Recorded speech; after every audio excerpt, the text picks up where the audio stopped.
할렐루야. 여러분들을 사랑하며 축복합니다.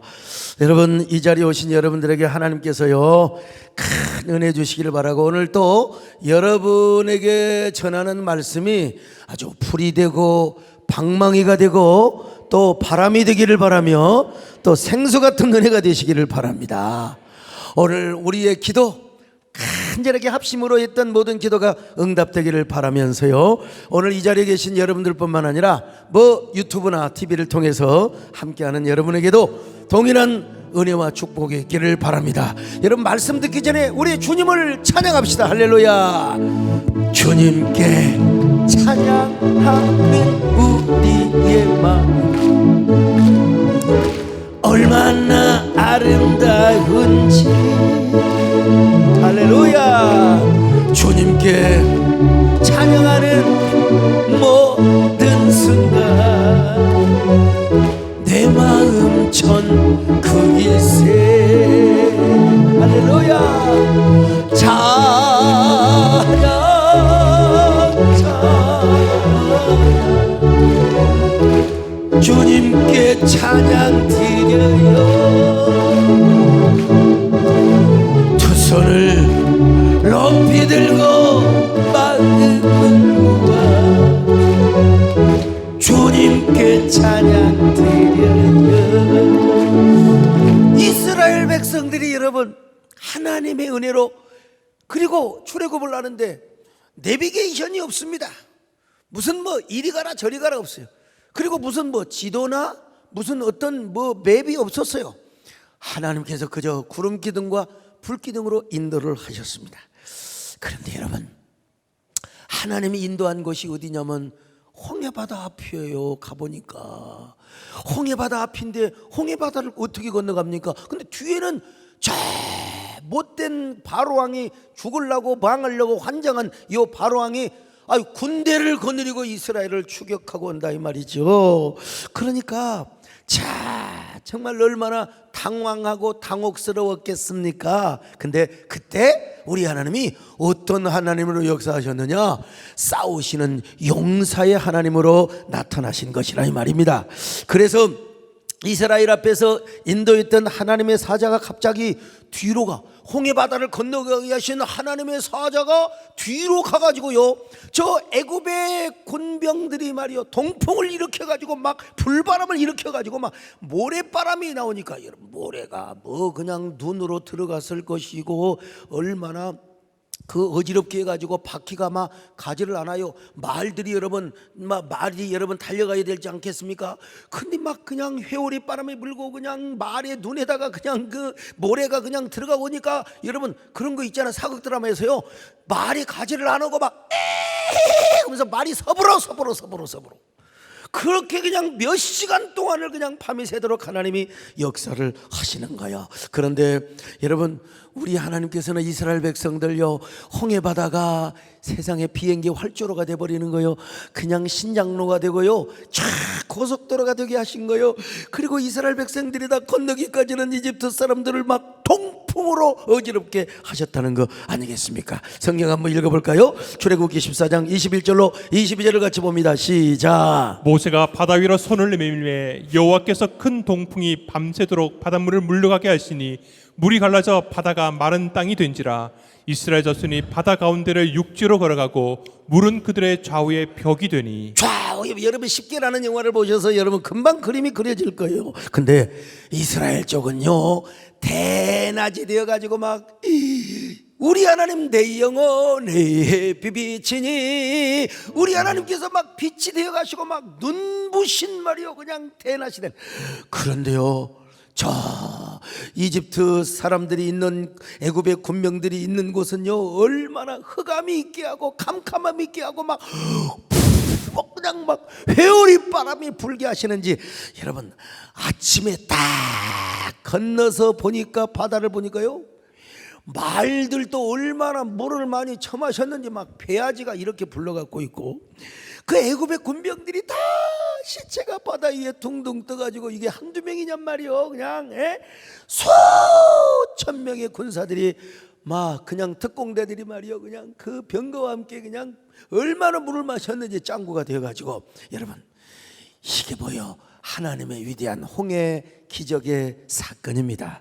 그들이 수장이 되었다는 것은 그들만 수장되는 것이 아니라 그들이 섬겼던 애굽의 모든 신들까지도 10가지 수호신을 비롯하여 모든 신들이 바로 애굽의 바다에 바로 수장되었다는 것까지 여러분 포함되는 것입니다. 자, 그렇게 함으로써 목적이 무엇입니까? 우리 하나님만이 참 신이요, 우리 하나님만이, 여호와 하나님만이 참 하나님이라는 사실을 만방에 드러내 주는 것이고요, 모든 다른 신들은 허무하고 헛된 신들이고 하나님만이 천지를 지으시며 바다를 가르시고 바다의 모든 신들을 수장시키는 하나님이라는 사실을 보여준 것입니다. 그래서 이스라엘 백성들은요, 수장된 시체들을 바라보면서 얼마나 감격했겠습니까? 얼마나 감사했겠습니까? 아, 우리 하나님은 어떤 하나님이냐? 용사 중에 용사요, 신 중에 신이다. 여러분, 그래서 오늘 뭡니까? 이 설교의 제목이 모세 시리즈이지만 이게 바다의 노래요, 그리고 세례의 찬가에 대한 주제라고 여러분 할 수 있어요. 오늘 여러분 이스라엘의 홍해바다를 가르신 우리 하나님, 우리의 삶의 모든 난관의 홍해, 모든 역경의 홍해, 그리고 모든 그 무질서의 홍해바다를 오늘 또 갈라주심을 믿으시기를 바랍니다. 홍해를 가르신 우리 하나님, 그 하나님이 어떤 하나님이냐? 이야, 정말 영광의 전사요, 거룩한 전사입니다. 내가 왜 어떻게 이런 노래를 만들어서 이렇게 써먹을지 몰라. 자, 한번 합시다. 당신은 영광의 전, 당신은 거룩한 전사, 안강의 승리를 노래. 애굽의 병거와 말탄 자들을 홍해 바다에 잠기게 하셨나. 이 다루야 엠뱀의 붉은 영, 지옥의 무적행에 영원히 잡아 넣으시지. 당신은 영광의 전사, 당신은 거룩한 전사, 영광의 승리를 내게로 주. 자, 그래서 이 내용이 오늘 본문에 나오는데, 모세와 미리암의 노래를 성경학자들은 바다의 노래라고 그렇게 이름하였습니다. 진정한 용사의 하나님을 노래하는 바다의 노래. 자, 오늘 다시 한번 오늘 읽었던 본문을 다시 봅니다. 출애굽기 15장 1절로 3절입니다. 시작. 이때 모세와 이스라엘 자손이 이 노래로 여호와께 노래하니 일렀을 때 내가 여호와를 찬송하리니 그는 높고 영화로우시며 말과 그 탄자를 바다에 던지셨음이로다. 여호와는 나의 힘이요 노래시며 나의 구원이시로다. 그는 나의 하나님이시니 내가 그를 찬송할 것이요 내 아버지 하나님이시니 내가 그를 높이리로다. 여호와는 용사시니 여호와는 그의 이름이시로다. 여호와는 용사시니 오늘 우리를 위하여서 싸우시는 우리의 사령관임을 믿으시길 바랍니다. 자, 그러면 이스라엘을 위해서 어떻게 하나님이 용사가 되셨고 사령관의 역할을 하셨는가? 자, 두 가지로 말씀드린 첫째는 뭐냐? 우리 하나님은 바다를 벌하시고 꾸짖으심으로써 이스라엘에게 승리를 가져다 주었어요. 바다를 벌하시고 바다를 꾸짖으신 우리 하나님. 일반적으로 성경에서 바다라고 하는 것은 주로 혼돈과 위험을 상징했습니다. 그 큰 바다나 큰 물은 성경에서 괴물의 이미지로 사용된 것이 굉장히 많다는 사실입니다. 자, 시편 74편 13절로 14절을 봅니다. 시작. 주께서 주의 능력으로 바다를 나누시고 물 가운데 용들의 머리를 깨뜨리셨으며 리오야단의 머리를 부수시고 그것을 사막에 사는 자에게 음식물로 이 주셨으며. 바다 속에는 리오야단 용들이 살고 있다는 것입니다. 자, 그런데 이 용들이 기분 나쁘면 바다에게 막 흉흉한 파도를 일으킨다는 거예요. 시편 89편 9절은 그런데 이런 파도를 누가 다스리냐? 하나님이 다스린다는 거예요. 자, 읽습니다. 시작. 주께서 바다의 파도를 다스리시며 그 파도가 일어날 때에 잔잔하게 하시나이다. 시편 93편 3절로 4절을 또 볼까요? 시작. 여호와여, 큰 물이 소리를 높였고 큰 물이 그 소리를 높였으니 큰 물이 그 물결을 높이나이다. 높이 계신 여호와의 능력은 많은 물소리와 바다의 큰 파도보다 크니이다. 그뿐입니까? 여러분 욥기 26장 12절도 보십니다. 시작. 그는 능력으로 바다를 잔잔하게 하시며 지혜로 라합을 깨뜨리시며. 그러면 자 하박국 3장 15절 한번 더 봅니다. 시작. 주께서 말을 타시고 바다 곧 큰 물의 파도를 밟으셨나이다. 전부 용사의 이미지입니다. 여러분요, 리오야단 용들이 바다 밑에서 막 그냥 꾸물거리며 배들을 뒤집고 파도를 일으키고 풍랑을 일으키는다고 그렇게 하지만 우리 하나님은 여러분 바다 위에 용사 이미지 말을 타고 어디 이놈들 어디서 파도를 일으켜 바다야 잔잔하라. 그러면 우리 하나님께서 아주 풍랑이 잔잔하게 하시는 이러한 구절들을 이렇게 소개하고 있습니다. 신약에서도 마찬가지입니다. 바다는 혼돈과 위험의 이미지로 사용됩니다. 자, 계시록 12장 17절입니다. 시작. 용이 여자에게 분노하여 돌아가서 그 여자의 남은 자손 곧 하나님의 계명을 지키며 예수의 증거를 가진 자들과 더불어 싸우려고 바다 모래 위에 서 있더라. 바다 모래 위에 서 있는 거예요. 자, 그 다음에 계시록 13장 1절로 2절 시작. 내가 보니 바다에서 한 짐승이 나오는데 뿔이 열이요 머리가 7이라. 그 뿔에는 10왕관이 있고 그 머리들에는 신성모독하는 이름들이 있더라. 하나님을 대적하는 요 짐승이 나왔는데 이거 뿔이 열이요 머리가 대가리가 7인데요 그 뿔에는 왕관이 있고 이게 그리스도를 대적하는 어디서 나와요? 바다에서 나왔다는 겁니다. 바다에서 나왔다는 거예요. 자, 어쨌든요, 그러므로 한마디로 신약에서도 이 바다는 하나님을 대적하는 파괴적인 이미지로 묘사가 되었다는 것입니다. 그러므로 한마디로 이스라엘의 행진을 가로막고 있었던 홍해가 여기서는요 이스라엘 앞에 괴물입니다. 장애물입니다. 혼돈과 위험의 장벽이 아닐 수가 없어요. 이스라엘의 행진에 있어서 영적인 바리케이트요 그리고 장애물이었다는 것입니다. 그런데 우리 하나님은 강한 통풍으로 여러분 홍해바다를 갈라 좌우 벽을 탁 쳐버리고 이스라엘 백성들을 그리로 걸어가게 하신 우리 하나님이란 말입니다. 여러분 다시 말하면 혼돈과 공허의 세계를 질서의 세계로 바꾸시는 우리 하나님이라는 말이죠. 우리가 여기서 이야기할 수 있는 창세기 1장 2절에 여러분 하나님은 창조의 첫째 날 물질 세계를 창조하셨지만 아직 질서가 잡히지 않았습니다. 그래서 하나님은 창조하신 물질의 세계를 질서의 세계로 도입할 필요성을 느끼셨습니다. 왜냐하면 그 세계가 바로 토후와 보후. 우리 교인들은 뭐 히브리어를 워낙 토후와 보후 이게 벌써 딱 자막에 나오잖아요. 혼돈과 공허, 혼돈과 공허란 말이 이 세계였어요. 그러므로 아무리 하나님의 창조한 세계를 할지라도 하나님의 질서와 체계가 없으면 안 돼요. 그래서 하나님이 뭐라고 그랬어요? 수면 위를 운행하셨다고 했어요.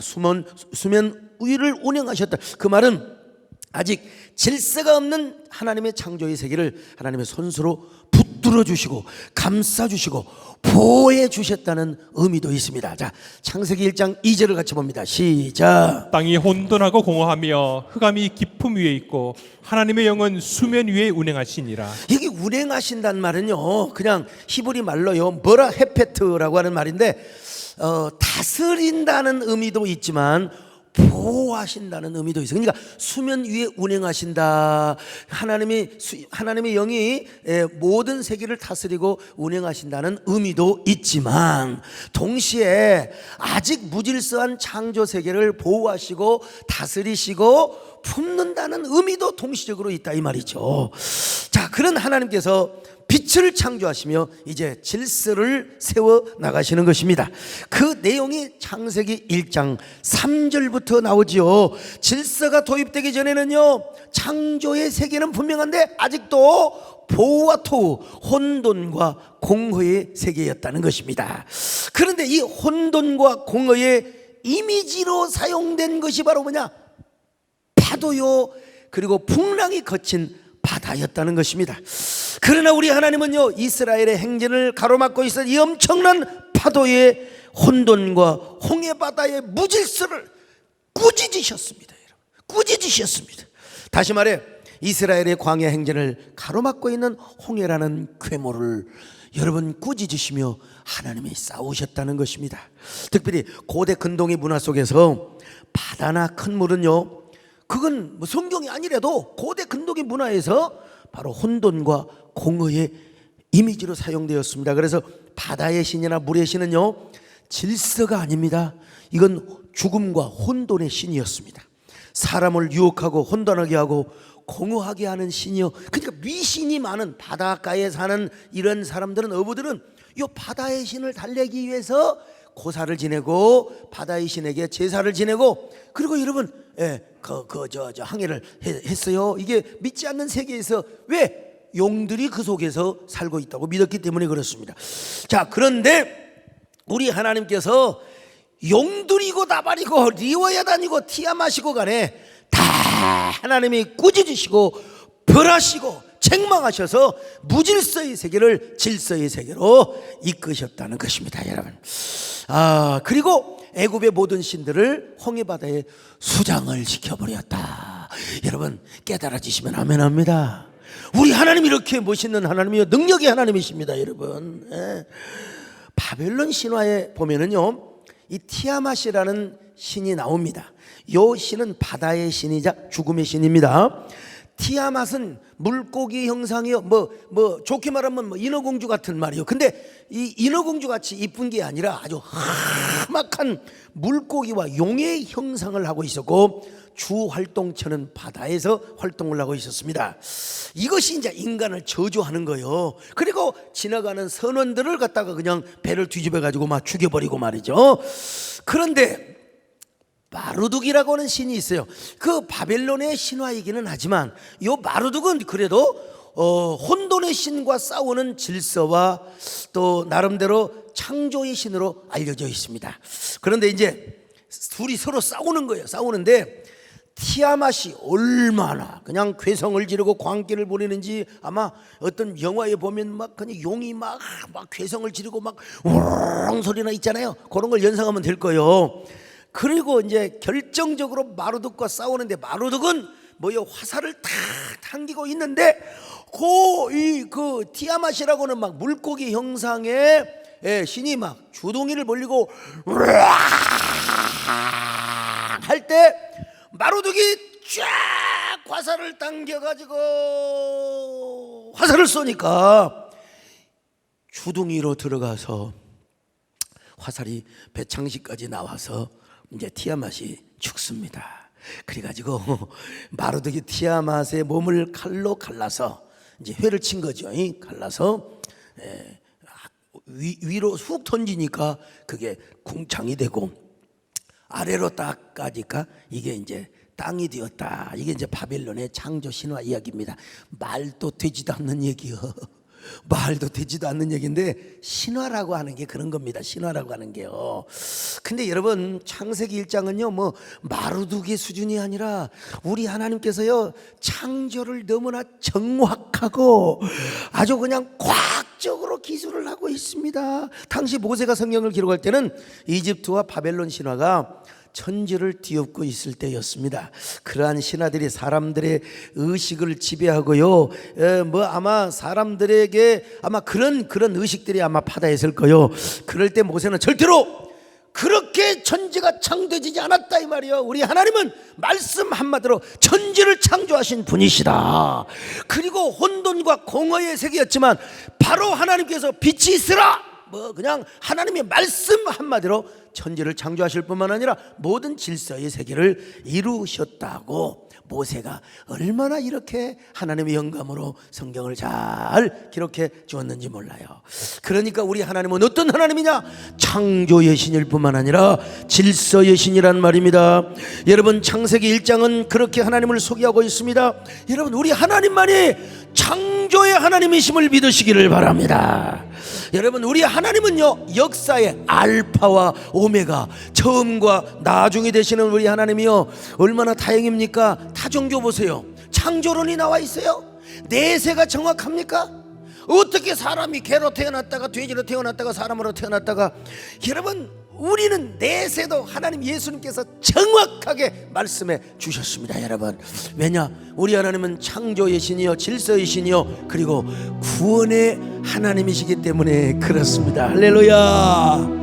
그는 여호와 창조의 하나님, 그는 여호와 전능의 하나님, 우리의 힘이요 영광의 하나님, 그는 여호와 치료의 하나님. 찬양하세 할렐루야, 찬양하세 오 할렐루야. 그는 여호와 전능의 하나님, 그는 여호와 치료의. 찬양하세, 찬양하세 할렐루야, 찬양하세 오 할렐루야. 그는 여호와 전능의 하나님, 그는 여호와 치료의. 근데 성경에 보니까요, 이게 사탄 마귀가 있어요. 이 사탄은 항상 이 세상을 공하게 하고 무질서하게 하는 겁니다. 사탄이가 가는 곳은 항상 공허와 혼돈입니다. 사탄이가 와가지고 서로 싸우게 만들어요. 그래갖고 막 교회가 깨지고요. 참. 근데 사탄이가요, 이단 교회는 잘 되게요.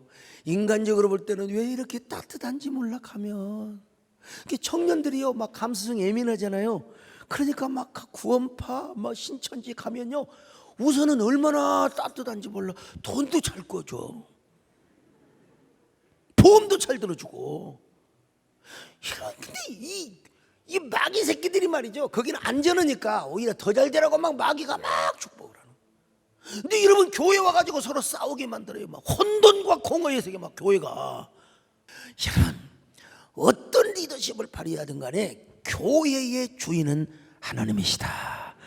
교회의 머리는 예수님이시다. 요거 하나만큼은 확실하게 우리가 여러분 인정하고 들어가야 됩니다. 그런데 진짜 이상해요. 교회 안에서 서로 정죄하고 서로의 잘못을 폭로하고, 이거 다 누가 하는 거예요? 성령님이 하시는, 천사가 하는 게 아닙니다. 여러분, 이게 마귀 새끼들이 하는 짓이에요. 여러분, 자기가 왕이 되려고 하고 자기가 모든 주도권을 차지해가지고 내가 교회를 끌어가려고, 이건 웃사야 웃사. 아미나답의 집구석에서 하나님의 언약궤를 메고 가야 되는데, 이 수레를 누구도 여러분 다윗에게 충직한 말을 해야 되는데, 제사장도 레위인도 그냥 꿀먹은 벙어리요 세상에. 그래 다윗도 여러분 봉변을 당하는 것 아니겠습니까? 겉으로는 믿음이고 개혁인 것 같지만요, 전부 속으로 욕망의 바벨탑을 쌓는 거, 이거 자기도 망하고 결국 교회도 공익적 손해를 보는 거예요. 공공의 손해를 보는 거죠. 자, 그런데 성경에서는요, 이러한 혼돈과 공허는 바다나 풍랑으로 이미지화 되었다는 것입니다. 그래서 하나님은 홍해의 성난 파도와 풍랑을 꾸짖고, 그리고 그들을 뭐라고 할까요? 다스렸다는 것입니다, 여러분. 그리고 우리 하나님이 진정한 왕 중의 왕이요 참신이라는 사실을 보여주신 것입니다. 여호와는 성전의 하나님이시다. 여호와의 성전과 다스리심 영원 무궁하시나이다.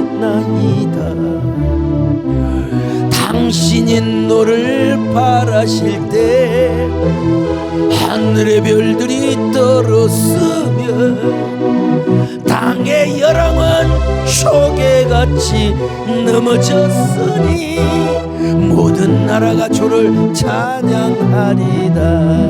모든 나라가 주를 찬양하리다. 자, 그럼 신약은 어떻느냐? 우리 예수님도 여러분 풍랑을 꾸짖으셨어요. 일반적으로 예수님께서 바다를 꾸짖으시는 사건은 창조주로서 자연 질서를 세우는 것을 의미한다고 이야기하지만, 여러분 그런 의미도 있죠. 근데 더 깊은 의미가 있습니다.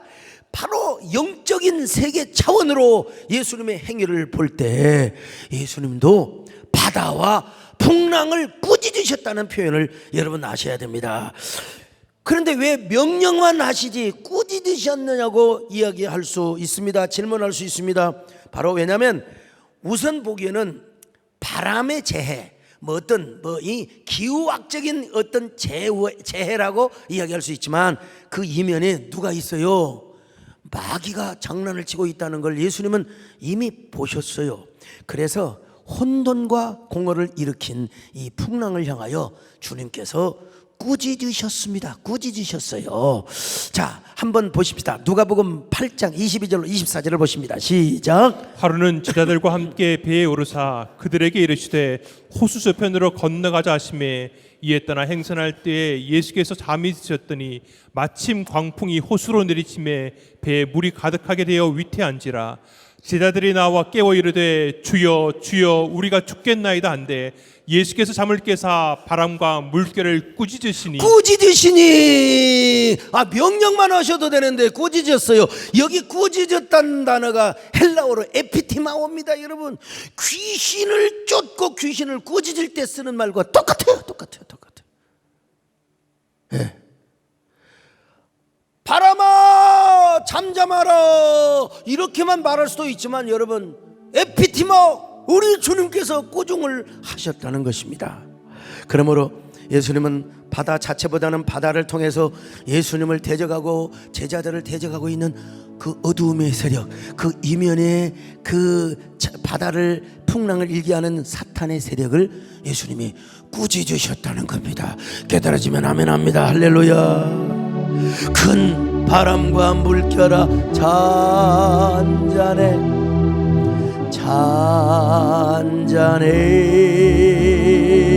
사납게 뛰노는 파도나 저 흉악한 막이나 찬송가 가사리 너무 좋아요.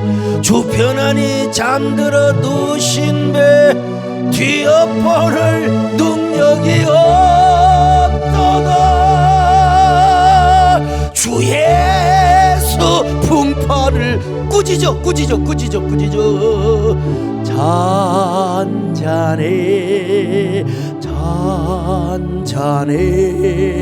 주 예수 풍파를 꾸짖어 잔잔하라.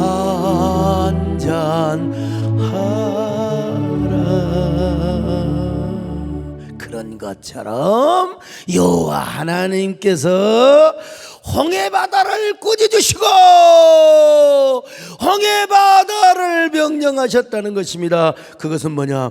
하나님을 대적하는 바다의 괴물, 어두움의 괴물을 벌하신 것입니다. 그래서 그 결과로 이집트의 모든 특공대들, 병거들, 아니 그 이면에 역사했던 그 이집트의 수호신들이 바다의 수장이 되어버렸다는 것. 이 사실을 바라보고 모세와 미리암은 어떤 하나님을 노래하느냐 이 말이요. 당신은 영광의 전사요, 당신은 거룩한 용사라는 것입니다. 용사가 되시는 우리 하나님. 자, 그런 이 사건은 결국 이집트를 향한 마지막 재앙이라고 할 수 있어요. 그리고 이집트의 모든 신들을 다 벌하시고 꾸짖으시는 마지막 심판이 되는 것입니다. 그래서 결국 이스라엘은 이집트와 완전히 결별을 해버려서 이제는 완전히 끊어버렸습니다. 이집트에서 종노릇한 삶에도 완전한 종지부를 찍고 이집트와의 관계가 완전히 청산이 되어버린 사건입니다. 청산. 더 이상 이집트와는 상관이 없어요. 완전히 이집트와의 고리를 끊어버렸어. 그래서 사도 바울은 그런 의미에서 이 홍해바다의 도하의 사건, 홍해를 지나가는 사건을 오늘 신약적으로 우리의 구원의 서정으로 볼 때 세례의 사건이라고, 기가 막힌 표현입니다. 자, 고린도전서 10장 1절로 2절을 같이 봅니다. 시작. 형제들아 나는 너희가 알지 못하기를 원하지 아니하노니 우리 조상들이 다 구름 아래에 있고 바다 가운데로 지나며 모세에게 속하여 다 구름과 바다에서 세례를 받고. 이 홍해 사건이 신약의 세례에 대한 모형적 사건이 된 것은 그것이 세례가 가지는 의미와 너무나 포함해. 바로 그것은 모형이고 실제로 우리가 세례를 받는 건 실형의 성취의 사건입니다. 성경을 해석하는 데 있어서 여러분, 모형론적 해석 혹은 그 타이폴로지컬이라고 하는 예표론적인 해석이 있습니다. 그것은 구약의 사건을 신약의 모형과 예표로 보는 것입니다. 그리고 그 모형과 예표가 신약에 와서 실현이 되는 겁니다. 그러니까 실형이 되는 거죠. 자, 그런데 그것을 해석할 때 반드시 구속사적이고 기독론적인 여과와 검증을 거쳐야 합니다. 반드시 모형과 실현의 성취 사이에는 구속사적이고 기독론적인 여과와 검증이 없으면 전부 다 알레고리컬하고 풍요적인 해석이 될 수가 있어요. 그러니까 막 어떤 분들은요, 막 구약에 불이 나오면 무조건 성령이고, 또 그다음에 물이 나오면 또 무조건 또 그냥 마귀고, 또 그다음에 포도 나가면 무조건 예수님이고, 이게 풍요예요. 그래가지고 막 그냥 나무를 던지니까 그건 또 십자가를 던지는 해석이 되는 것이고, 그러니까 이건 뭐냐, 풍요가 될 수 있어요. 풍요, 알레고리컬한. 우리는 그런 해석을 받아들이지 않습니다. 여기서도 마찬가지죠. 바울이 지금 영예를 하고 있는 게 전혀 아닙니다. 홍해 사건과 세례의 의미가 기독론적으로 구원사적으로 너무나 부합해. 너무나. 세례의 진정한 의미와 본질이 무엇이냐? 옛사람은 완전히 죽고 새 사람으로 태어난 것이거든요. 자, 로마서 6장 3절로 4절입니다. 시작. 무릇 그리스도 예수와 합하여 세례를 받은 우리는 그의 죽으심과 합하여 세례를 받은 줄을 알지 못하느냐? 그러므로 우리가 그의 죽으심과 합하여 세례를 받음으로 그와 함께 장사되었나니 이는 아버지의 영광으로 말미암아 그리스도를 죽은 자 가운데서 살리심과 같이 우리로 또한 새 생명 가운데서 행하게 하려 함이라. 옛사람이 죽고 새사람이 사는 것, 그리스도와 함께 십자가에 죽고 그리스도와 함께 부활에 동참하는, 이게 뭐예요? 세례라는 의미입니다. 그래서 세례, 이게 헬라어로 밥티조, 물에 잠기는 것을 의미해.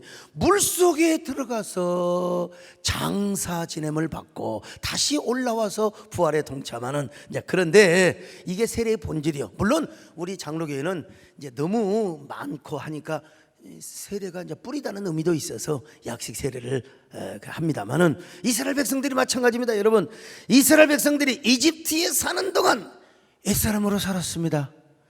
자, 바벨론에서 종노릇 하는 것처럼 저 바로에게 종노릇을 하였습니다. 마치 우리가 아담 안에서 죄의 종노릇을 하고 노예 노릇을 하며 산 것처럼 그렇다는 것입니다. 그러나 이스라엘이 이집트에서 나오는 순간 그들은 이집트와 아무 상관이 없어요. Don't care. 아무 상관이 없어요. 영원히 관계가 끊어졌어요. 종결이 되어버렸어요. 그런 죄악된 삶에서 완전한 마침표를 찍고 종지부를 찍는 사건이 홍해 바다의 사건입니다. 그래서 사도 바울은 이 사건을 세례의 사건으로 재해석을 한 것입니다. 홍해를 건너므로써 완전히 이집트와 단절되었기 때문입니다. 더 이상 이스라엘 백성들은 이집트의 종이 아닙니다. 바로의 종이 아닙니다. 이제는 바로의 종들은, 바로의 군사들은 다 바다에서 죽었어. 그리고 이스라엘 백성들은 민족적인 세례를 받고, 그리고 구름 아래에서 민족적인 세례를 받고 이제 하나님의 군대로서 광야를 행진하는 사람이 되는 거예요. 이야, 정말 홍해를 걷는 것도 은혜스럽지만, 그 사건은 우리가 민족적 세례를 받고 그것이 우리에게 개인적인 세례로 적용이 되고 그것이 실형으로 성취가 되었으며, 우리는 새로운 예수 그리스도 안에서 새로운 피조물로 이렇게 지음받았다는 것을 선포하는 거예요. 그래서 모세는 계속해서 노래합니다. 자, 출애굽기 15장 4절로 8절입니다. 시작. 그가 바로의 병거와 그의 군대를 바다에 던지시니 최고의 지휘관들이 홍해에 잠겼고 깊은 물이 그들을 덮으니 그들이 돌처럼 깊음 속에 가라앉았도다. 여호와여 주의 오른손이 권능으로 영광을 나타내시니이다. 여호와여 주의 오른손이 원수를 부수시니이다. 주께서 주의 큰 위엄으로 주를 거스르는 자를 엎으시니이다. 주께서 진노를 발하시니 그 진노가 그들을 지푸라기 같이 사르니이다. 주의 콧김에 물이 쌓이되 파도가 언덕같이 일어서고 큰 물이 바다 가운데 엉기니이다. 이야, 우리 하나님이 진노하시니까 그 인간들은 말이 지푸라기가 되어버렸어. 지푸라기가 무슨 힘이 있습니까, 여러분?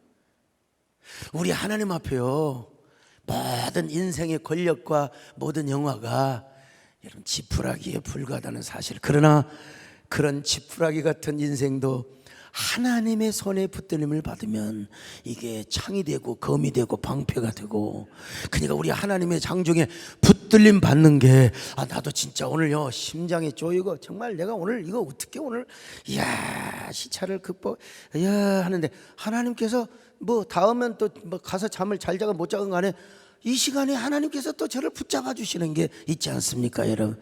하나님의 은혜입니다, 여러분. 그러니까 여러분 다시 복습하면 사도 바울은 이걸 세례의 사건으로 그리스도와 함께 죽고 사는 것, 이것이 세례, 민족적 세례를 개인적 세례로 적용했을 뿐만 아니라 실행의 사건으로 성취되는 것을 이야기하고 있습니다.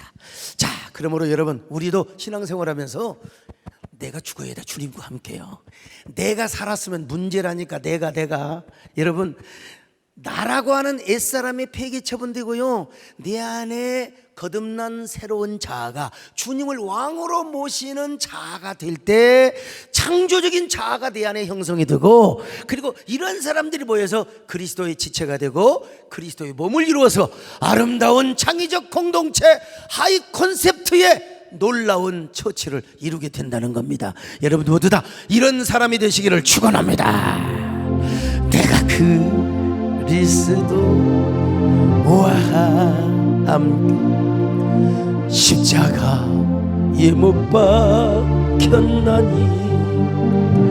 그런즉 이제 내가 산 것 아니요, 아직 내 안에 예수께서 사시는. 자, 좋아요.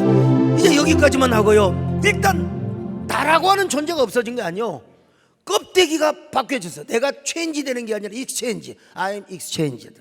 그러니까 자아 교환의 사건이요, 나라고 하는 옛사람이 죽어서 폐기 처분되고 내 안에 새로운 자아가 거듭났거든. 요 거듭난 새 자아는 주님 없이는 못 살아. 근데 요놈의 옛사람은요 지가 왕이 되는 거야. 주님이고 뭐고 소용없어. 내가 왕이 돼야 돼. 여러분 주님 없이는 못 사는 아주 새로 태어난 자아가 여러분 안에 항상 존재하시기를 축원합니다. 이 세상에 다른 사람 몰라도 주님 없이는 어떻게 사느냐 이거예요. 자, 그런데 여기서 또 하나 생각해 볼 거 하나 있는데, 물이라고 해서 다 악마냐, 물이라고 해서 다 혼돈의 표상이냐, 또 그건 아니요.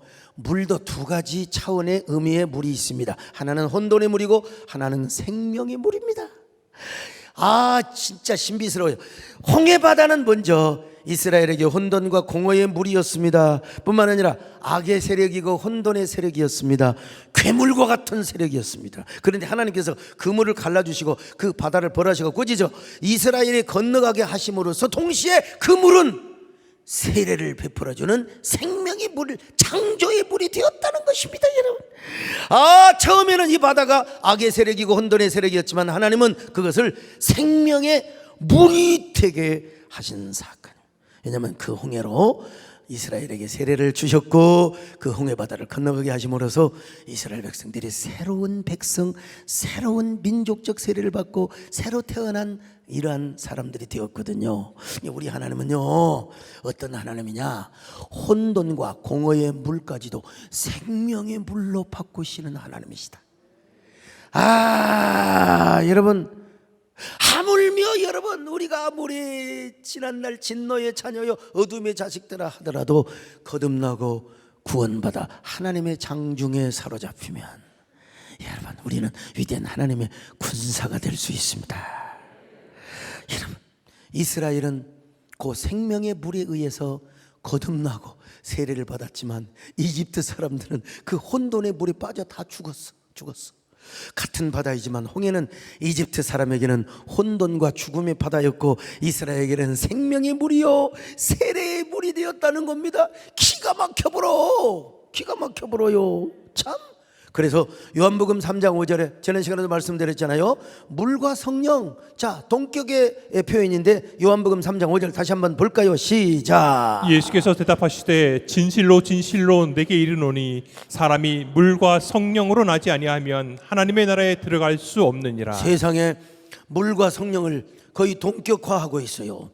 뿐만 아니라 요한복음 7장에서는요, 아이고 같은 물이라도 생수의 강, 은혜의 강이. 자, 요한복음 7장 같이 보실까요? 자, 37절로 38절 봅니다. 시작. 명절 끝날 곧 큰 날에 예수께서 서서 외쳐 이르시되 누구든지 목마르거든 내게로 와서 마시라.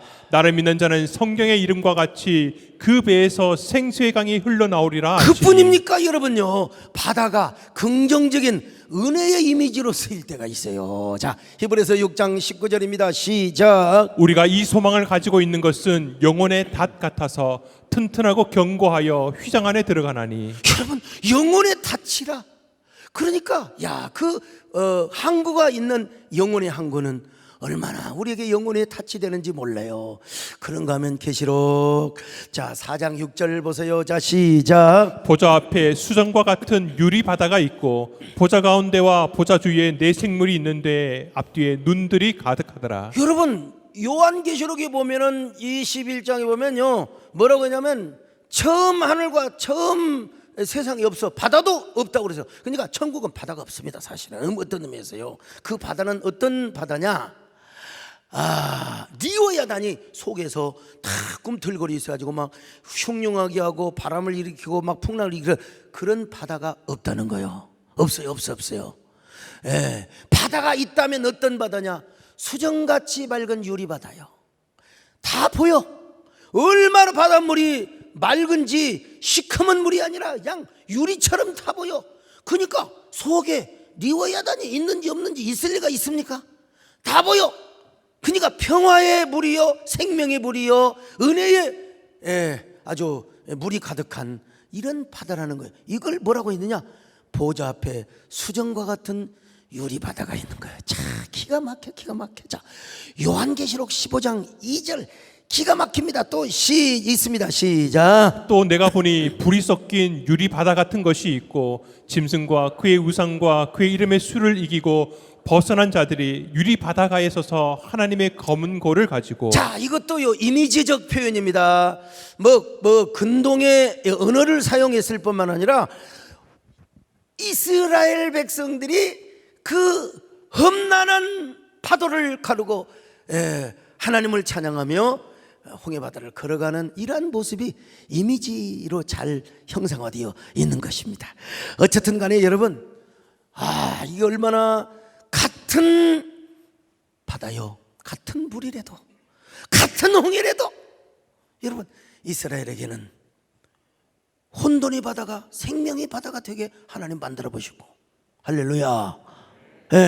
저 이집트 사람들은 다 그 혼돈과 공허의 바다에 빠져 죽게 만들. 오늘 여러분, 우리 하나님은요, 지금 우리가 앞에 홍해바다, 아무리 넘실거리는 요단강, 별놈의 그 혼돈과 공허가 있어도요, 우선 당장은 그것이 우리에게 대적이고 괴물이고, 그래요. 근데 우리 하나님께서 다 역사하시면 그런 그 홍해바다보다도 더한 풍랑과 모든 광풍도요, 하나님이 바꾸시면 유리같이 맑은 수정 같은 유리 바다가 될 수 있고요.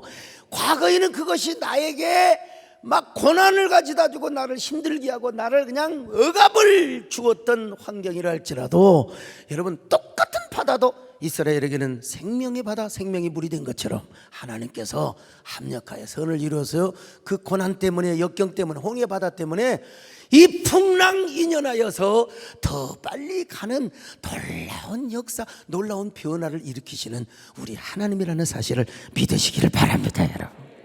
자, 그런 의미에서 여러분, 우리 하나님은 질병도 건강으로 바꾸시는 하나님이시고요, 코로나도 하나님께서 우리에게 더 신앙을 강화하고 그것 때문에 오히려 우리를 더 건강하게 하고 더 우리를 단련하게 하시는 하나님이 그렇게 역사를 할 수 있다 이 말입니다. 화를 복으로 바꾸시는 하나님, 어둠을 빛으로 바꾸시는 하나님, 저주를 축복으로 바꾸시는 하나님, 풍랑을 유리바다로 바꾸시는 우리 하나님을 여러분 믿으시면 아멘 하시기를 바랍니다. 하나님 아버지를 부르는 자니 좋은 일이 있으리라, 만일 있으리라.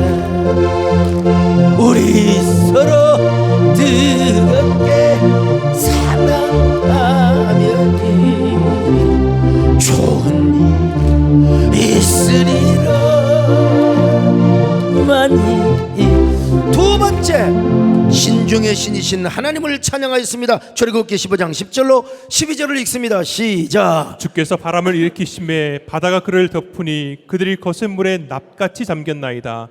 여호와여, 신중의 주와 같은 자가 누구니이까? 주와 같이 거룩함으로 영광스러우며 찬송할 만한 위엄이 있으며 기이한 일을 행하는 자가 누구니이까? 주께서 오른손을 드신즉 땅이 그들을 삼켰나이다. 여호와 하나님 같은 신이 어디 있느냐 이거요. 우리 하나님 같은 분이 어디 있느냐 이 말입니다, 여러분. 그러면서 미리암이 소고를 치면서, 이 소고는 이스라엘도 있었네비요. 그냥 소고를 치며 장구를 치며, 장구를 뚱땅뚱땅땅 뚱땅뚱땅 뚜둥뚱뚜둥뚜둥뚱뚱뚱뚱 나 이렇게 연기가 된다니까. 여러분, 미리암이 그냥 자진해서 춤을 추니까 이런 성가대가 없어요. 역사에 이런 찬양대가 없어요. 그냥 우리 하나님, 소고치며 장구치며 찬양을 했어요. 자, 20절로 21절 같이 봅니다. 출애굽기 15장 20절로 21절 시작. 아론의 누이 선지자 미리암이 손에 소고를 잡음에 모든 여인도 그를 따라 나오며 소고를 잡고 춤추니 미리암이 그들에게 화답하여 이르되 너희는 여호와를 찬송하라. 그는 높고 영화로우시며 말과 그 탄자를 바다에 던졌음이로다 하였더라. 우리 하나님 이런 하나님이십니다. 그 하나님께서 예수 그리스도를 이 땅에 보내셔서 십자가에 죽게 하시고 세상에 우리를 구원하시고 홍해 바다를 건너서 우리가 세례를 받게 하시는 우리 하나님이십니다. 여러분, 구원론적으로만 홍해 사건을 우리는 적용할 필요는 없습니다. 여러분, 우리가 홍해보다도 더한 역경과 시련의 바다 앞에 직면할 수 있어요.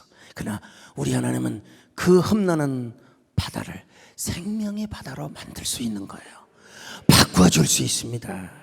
그러니까 우리 용사 되신 하나님, 신중의 신 되신 하나님, 그 하나님 우리 절대 원망하지 말고 무조건 감사합시다. 십자가 군병들 주위에 일어나 기들고 앞장서 두세게 싸워라. 주께서 승전 영광을 얻도록.